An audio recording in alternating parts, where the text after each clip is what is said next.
June the 8th, 1982, an Argentine First Lieutenant Hector Pipi Sanchez is flying an A4 Skyhawk attack jet just meters above East Falkland Island. He and 3 other aircraft of Meso flight are on a mission to hit British ships unloading troops at Bluff Cove. Their low altitude is keeping them invisible to British radar and fighter jets. Sanchez works hard to keep his aircraft from hitting the ground. The Skyhawks pop up over a rise, and Sanchez's front windshield suddenly lights up with a wall of tracer fire flying directly towards them from the gathering dusk. The British have prepared quickly and have already set up their anti-aircraft guns in the hills. Sanchez pulls on his control stick, jinking his Skyhawk from left to right. Bullets whiz past him, streaking by his canopy. He keeps scanning the sky, hoping that he can avoid colliding with the 3 other pilots in his flight, or with the ground. Then flipping open the cage on his control stick, he squeezes the trigger and fires 20mm cannons, trying desperately to suppress the incoming fire. He keeps rolling, flying so low that British infantrymen throw themselves to the ground to avoid his jet wash. It's then he hears a sickening noise as bullets thump into his aircraft. He wants to shout out that he's hit, but the Skyhawks are on strict radio silence. The 3 other Skyhawks surge ahead as he struggles to stay in control of this airplane. Then the gunfire falls away as the 4 planes exit the range of the British guns and burst out over the cliffs to the sea. Sanchez tests his controls. Everything seems fine. He breathes a heavy sigh of relief. And then he looks up to see 3 other Skyhawks pulling away from him. They've reached the final waypoint and have increased power to begin their attack run towards Bluff Cove. Sanchez scrambles to catch up and throws his aircraft into a turn as his friends are already diving down to wavetop height. To his right, he can see the burning wrecks of the British landing ships Sir Galahad and Sir Tristram, which Argentine strike aircraft destroyed earlier in the day. Then he hears his flight leader calling out over the radio. It's First Lieutenant Danilo Bolzan, and he spotted something.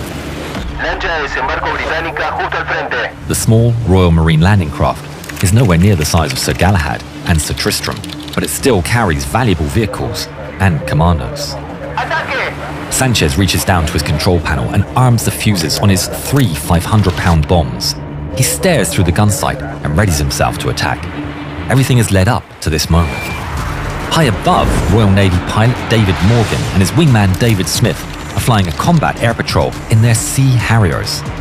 As he flies, Morgan keeps watch on the Royal Marine landing craft. He scans the waters below and suddenly spots the Skyhawks. He counts 3 small triangles of brown and green camouflage zipping across the waves. A4's attacking the boat. Follow me down. Morgan rolls his aircraft over, diving down inverted. Next to him, Smith rolls his aircraft over and follows. Far ahead, and still thousands of feet below them, the lead pair of Skyhawks are almost on top of the landing craft. Morgan's Harrier is armed with new and improved AIM-9L sidewinders, but the Skyhawks are too far away for the short-range missiles. At the front of the Argentinians, First Lieutenant Bolzan lines up his target in the gun sight. He opens up with his 20mm cannon, blasting the landing craft with a stream of rounds. Then he sets his bomb release to ripple, priming all 3 of his bombs to drop with one press of the release button. But only one bomb falls, whistling through the air and splashing down about 100 feet behind the stern of the landing craft. Bolzan pulls away, cursing his bad luck, while right behind him comes his number 2, Lieutenant Juan Araras. This time, there's no malfunction. 3 bombs come arcing down through the air, smashing into the landing craft as Araras peels away and roars from the target. Only one of the Argentinian bombs detonates, but that's more than enough for the small boat. The enormous blast obliterates the stern of the landing craft in a gigantic orange fireball. Sanchez is still very far behind his friends, and while he's celebrating, he doesn't even see the 2 dark grey Sea Harriers as they dive down and slot in behind the other Skyhawks. The Argentinian pilots have no idea they're being chased. From his cockpit, Morgan watches in horror and fury as the landing craft burns, and all-consuming rage boils up inside him, and he vows to kill the enemy airmen. Morgan lines up the leftmost Skyhawk in his gun sight. He flicks a switch with his thumb to select his sidewinder, and the missile's infrared seeker head instantly sniffs out the heat of the Skyhawk's engine. A bright green diamond pops up on the HUD and encloses the Skyhawk while the missile's growling tone changes pitch to indicate a solid lock. Fox 2. Igniting with a brilliant roar, the Sidewinder's white-hot rocket motor propels the missile off the launching rail and quickly accelerates to over twice the speed of sound. To the rear, Sanchez spots the bright flash of the missile launch.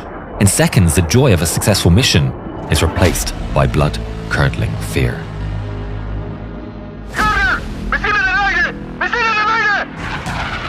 His warning is too late. The Sidewinder homes in on Ensign Alfredo Vasquez's engine and detonates into a cloud of burning fragments. Sanchez is horrified as he sees his friend's Skyhawk scattering across the waves in 1,000 pieces. He pushes his throttle forward and lines up Morgan's Harrier in his gun sight. He has a perfect shot. He squeezes the trigger to let loose his 20mm cannon, but there's nothing. He tries again, still no response from the gun. His heart sinks as Sanchez realizes that the British anti-aircraft guns must have knocked out his own cannon. There's nothing he can do but shout out another warning.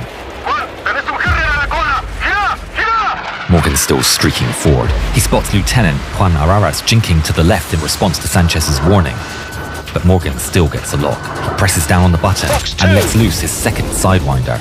Araras sees the incoming missile trail and quickly reverses his turn to the right, trying to break the missile lock. But the Sidewinder's seeker head easily maintains the lock, and the missile pulls sharply to the right and impacts just behind the cockpit. The Skyhawk breaks in two, the rear section shattering into 100 bits of wreckage as the cockpit nose and wings tumble down into the sea. Sanchez watches helplessly as another of his friend's aircraft is torn to pieces. Then he sees the bright white shape of a parachute inflating high above the water. Araras has managed to eject. His friend is alive.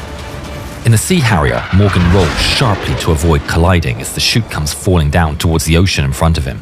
Despite the anger that courses through his veins, he feels a sense of relief that the Argentinian pilot has escaped. But there's no mercy for those still in the fight. Morgan can see the Argentinian flight leader, Danilo Bolzan, dashing away across the water as fast as he can. The British pilot has used both of his Sidewinders, so he flicks the selector switch to activate his guns. Morgan lines up the fleeing Skyhawk, chasing it all the while, the gun reticle in his HUD automatically calculating the lead. But just as he prepares to fire, the HUD disappears, leaving nothing but an empty windscreen in front of him. Bugger, not now! It's a well-known glitch with the software of the Harrier. Morgan could fix it by rebooting, but that would take at least 10 seconds. Bolzan suddenly brakes hard towards him. Morgan pushes the blurred outline of the Skyhawk down to the bottom of the windscreen, trying to use the canopy bow as some kind of reference point. On gut feel, he times the release and squeezes the trigger as the air erupts with the thunder of the twin 30mm Aiden cannons. Guns, guns, guns! Shells rip across the sky as Morgan pulls his nose up, trying to walk the stream of fire onto the target. But it's no use. At 50 feet above sea level in the gathering dark, Morgan might as well be throwing the rounds himself. He keeps on squeezing the trigger, hoping that something will hit home. Then, there's silence. He's used up every last round. There's no more he can do now except pull back on the stick and hand over the fight to his wingman. He's all yours, old chap. In his cockpit, David Smith is already switching to Sidewinders. Roger that, Red Leader.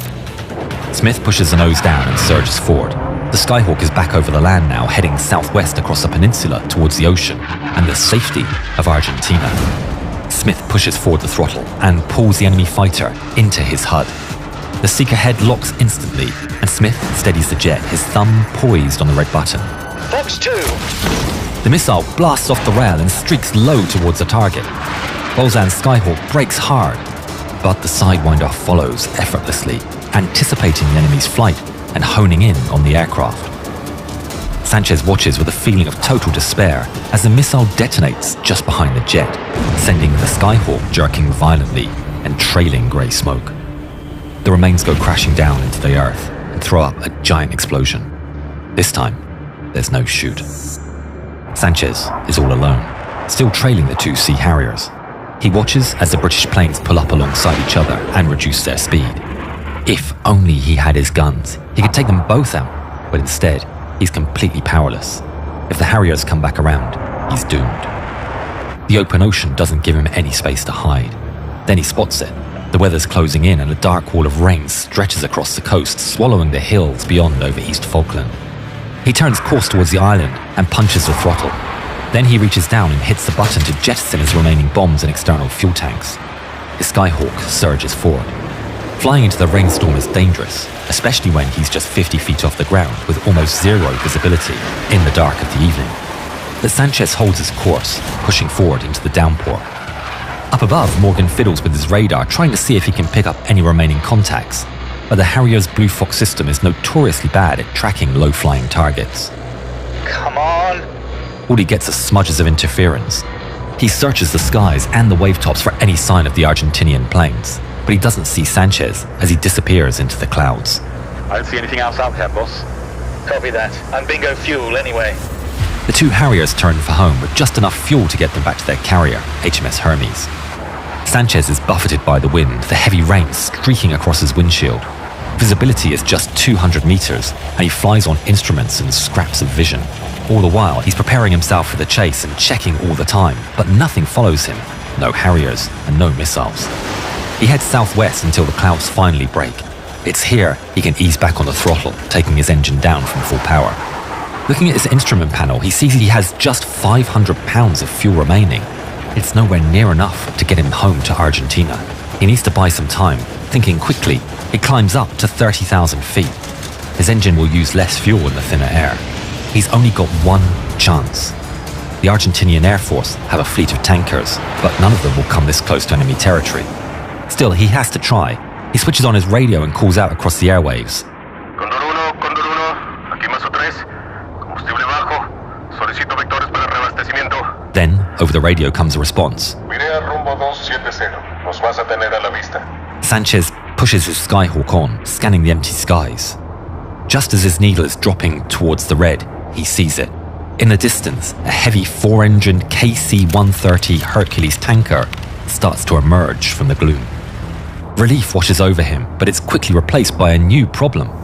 The Hercules is flying far below him, down in the thicker air. If he descends now, he'll burn through his remaining fuel before they can even start refueling. He switches on the radio, trying to keep his voice steady. Estás muy bajo, no puedo descender.